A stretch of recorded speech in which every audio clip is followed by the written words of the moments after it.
Hello friends, welcome to our own channel how to. तो आज हम आपको बताने वाले हैं टूथपिक मैन्युफैक्चरिंग बिजनेस। तो इस वीडियो में हम आपको बताने वाले कि आप कैसे स्टार्ट कर सकते हो इस बिज़नेस को, मतलब कैसे आपको इस बिज़नेस में रिसर्च करनी पड़ेगी, उसके बाद कितना इन्वेस्टमेंट आपको करना पड़ेगा इस बिज़नेस को स्टार्ट करने के लिए, रॉ मटेरियल्स आपको कौन कौन से चाहिए होंगे, कितना एरिया आपको चाहिए होगा, कितने लोग आपको चाहिए होंगे इस बिज़नेस को चलाने के लिए, उसके बाद कौन से लाइसेंस आपको इशू करने पड़ेंगे ताकि ये बिज़नेस को प्रॉपरली रन कर सको, मशीन्स कौन सी चाहिए होगी और क्या मार्केट स्ट्रेटजी होगी, कौन से टाइप्स की मार्केट स्ट्रेटजी आपको यूज़ करनी पड़ेगी ताकि आप अच्छे से बिज़नेस अच्छे से आप मार्केटिंग कर सको। और एट लास्ट बात करेंगे प्रॉफिट्स की कि कितना प्रॉफिट आप इस बिज़नेस में अर्न कर सकते हो। आगे बढ़ने से पहले अगर आपने हमारे चैनल को सब्सक्राइब नहीं किया हो तो आप हमारे चैनल को सब्सक्राइब ज़रूर कर दीजिएगा, साथ ही में हिट द बेल आइकन। तो सबसे पहले आपको बताते हैं कि कैसे आपको बिजनेस रिसर्च करनी पड़ेगी। तो जो टूथपिक है वो भी टू टाइप्स की है, प्लास्टिक की भी आती है और नॉर्मली वुड की भी आती है, लेकिन अभी प्लास्टिक की बहुत ज़्यादा डिमांडिंग है और जिसमें हमने पहले ही वीडियो बना दी है, इस बार हम वुड पे बना रहे हैं। तो किस टाइप की डिमांड आपके यहाँ पर है, डिमांड मतलब कौन सी टूथपिक लोग ज़्यादा यूज़ करते हैं, क्योंकि मोस्टली बहुत सारे लोग हैं जो टूथपिक यूज़ करते हैं।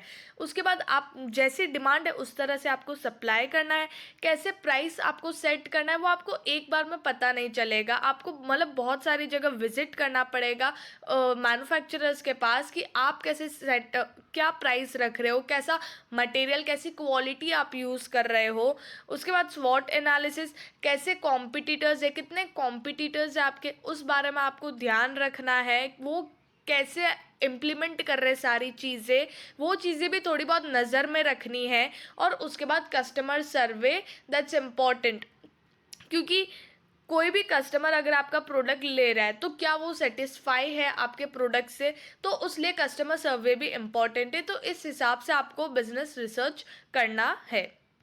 अब बात करते हैं यहाँ पर रॉ मटेरियल्स के। तो यहाँ पर आपको पीपी एचडीपीई ग्रेन्यूल्स चाहिए, बैम्बू चाहिए, प्लास्टिक बॉक्सेस चाहिए और पैकेजिंग मटेरियल चाहिए। तो यहाँ पर आपको दो ही रॉ मटेरियल है, बाकी तो पैकेजिंग मटेरियल्स है। तो इतना सही रॉ मटेरियल आपको इस बिजनेस में चाहिए। मशीन्स की अगर हम बात करें तो यहाँ पर आपको ऑटोमेटिक इंजेक्शन मोल्डिंग मशीन चाहिए, scrap grinding machine, dry colour mixing machine, water cooling pipe, weighing scales, moulds और पैकेजिंग मशीन। तो यहाँ पर आपको ये सारी मशीन्स चाहिए होगी जिससे आप अपने जो काम है, जो प्रोडक्ट आप बना रहे हो उसको आप इजीली और स्मूथली बना सकते हो। और इन मशीन से क्या होगा, जो आपको ज़्यादा लोग चाहिए इस बिज़नेस को, जैसे ज़्यादा कारीगर आपको चाहिए इस बिज़नेस को आप अच्छे से इम्प्लीमेंट करो, तो वो चीज़ आपको यहाँ पर ज़्यादा नहीं चाहिए होगा, क्योंकि ऑलमोस्ट काम तो सिर्फ मशीन्स कर रहे हैं। आपको वो लोग चाहिए जो इन मशीन्स की देखभाल और मतलब देख रेख कर सके, या फिर यहाँ से सामान निकाल के वहाँ डालना है, बस उस लिए आपको थोड़े बहुत यहाँ पर लोग चाहिए। इन्वेस्टमेंट की बात करें तो 1.5 लाख से 3.5 लाख रुपए आपको चाहिए होंगे इस बिज़नेस को स्टार्ट करने के लिए। और इफ़ आप और भी बड़ा बिज़नेस ओपन करते हो लाइक मीडियम स्केल या लार्ज स्केल, तो उस हिसाब से आपकी जो मशीन्स की जो रेट है वो यहाँ पर इंक्रीज़ हो जाएगी, क्योंकि यहाँ पर आप एक स्मॉल स्केल की मशीन यूज़ कर रहे हो जहाँ पर कम क्वांटिटी आप प्रोड्यूस करोगे। और इफ़ आपको लार्ज स्केल या मीडियम स्केल, तो वहाँ पर आपको ज़्यादा क्वांटिटी वाली जो प्रोड्यूस कर सके वो मशीन्स आपको चाहिए होगी। अब इस इन्वेस्टमेंट में क्या क्या इंक्लूड है, आपका license cost, working capital, payment of salaries, machinery cost, raw material cost और अदर मिसलेनियस एक्सपेंसेस। और ये जो इन्वेस्टमेंट है वो आप कौन से एरिया में ओपन कर रहे हो उस हिसाब से फ्लक्चुएट हो सकता है। टारगेटेड कस्टमर्स की बात करें तो आप कहाँ कहाँ पे इसको सेल कर सकते हो और कौन कौन से आपको कस्टमर मिलेंगे, होलसेलर्स, रिटेलर, उसके बाद hotels, restaurants and cafes. Cafes में तो यूजुअली नहीं यूज़ करते, लेकिन होटल्स एंड रेस्टोरेंट्स में रखते हैं, malls, supermarkets, local shops online sites. तो ये सारी जो जगह है ये आपके टारगेटेड कस्टमर्स है। लोकल शॉप्स, रेस्टोरेंट्स, होटल्स, ये तो कंपलसरी, मतलब आपको बहुत सारे ऐसे लोग चाहिए जहाँ पर आप मतलब ऐसी जगह आप अपने प्रोडक्ट को सप्लाई कर सको। उसके बाद के होलसेलर्स, रिटेलर्स आपके पास होंगे, मतलब आपको कॉन्टेक्ट्स बनाने पड़ेंगे। और ऑनलाइन साइट भी इफ़ पॉसिबल अगर आप करना चाहो तो वो भी आप कर सकते हो, वहाँ पर भी आप अपने प्रोडक्ट को सेल कर सकते हो।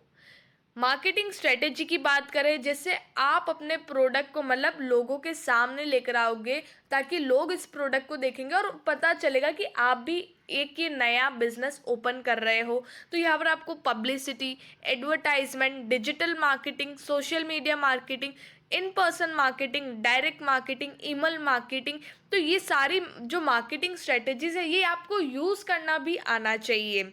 ठीक है, तो जैसे आप इनको यूज़ करोगे लोगों को पता चलेगा और इससे जो आपकी सेल्स है वो भी ज़्यादा होगी, या फिर आपकी जो सेल्स स्टार्ट होगी तो इन मार्केटिंग स्ट्रेटेजी से आपकी सेल्स जल्दी स्टार्ट होगी।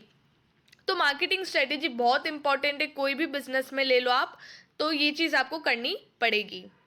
एरिया अगर हम देखें तो 400 से 600 स्क्वायर फीट आप एरिया आपको चाहिए, ज़्यादा एरिया की ज़रूरत नहीं है। और मैन पावर की भी बात करें तो 3 से 8 लोग के बीच में आपको इतने लोग चाहिए इस बिज़नेस के लिए। और अगर आप एक मीडियम स्केल या लार्ज स्केल बिज़नेस ओपन करना चाहते हो तो उस हिसाब से आपका जो एरिया और मैन पावर है वो दोनों भी इंक्रीज हो जाएगा।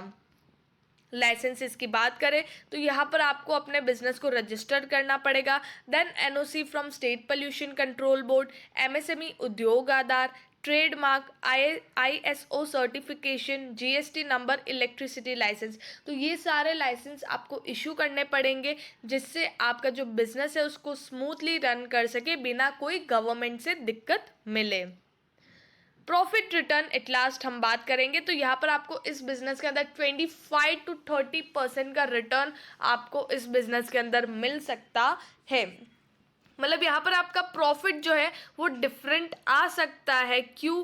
क्योंकि सबका production cost, machinery cost, raw material cost, miscellaneous expense और अदर फैक्टर्स, तो ये सबके डिफरेंट होते हैं, मतलब एरिया वाइज या फिर आप ले लो, मतलब सब लोगों के डिफरेंट ये सब आते हैं, जो कॉस्ट है, एक्सपेंस है, वो सबके अलग आते हैं। तो उस हिसाब से जो प्रॉफिट निकल के आता है वो भी सबका अलग अलग आता है।